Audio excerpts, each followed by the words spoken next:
morning, everyone. Steve Georgie here. It's May 18th.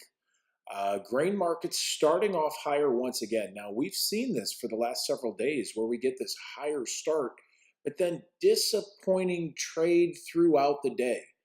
And so, will this be one of those days again? Corn is up 4 to 5 cents right now. We've got beans up 8 to 9. We've got the wheat market stronger as well.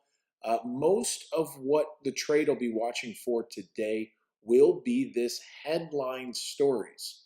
So, how did this trade talk go with China? You've got some chatter right now, a lot of news wires talking that China is going to cut their trade deficit by 200 billion. But then also there's stories out there that they're going to stop this probe into uh, whether or not sorghum, this halt that they've had on sorghum, will that just be pushed aside now? But a lot of traders are going to be watching this headline news today.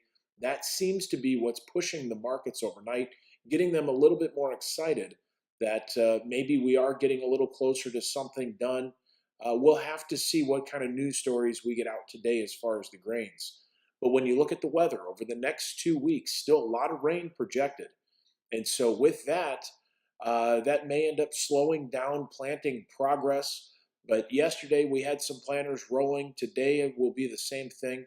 There is some rain coming in again over the weekend and then also next week as well. So we'll see what happens as far as planting progress. It is getting to be a little bit later. Next week already is the end of May. So we'll need to keep an eye on that and watch to see what could happen there, what transpires here from all this rain. Now, we also had NOAA's weather projections for the next 3 months came out, and they're basically, well, pretty tame. So no major changes out of the heat maps and also moisture. But some of the other weather guys that we follow pretty well, Drew Lerner, World Weather Inc., they are talking that we could remain in this hot period and see a lot of this heat for more of these southern reaches, and that may spill into more of the Midwest as we get into summer.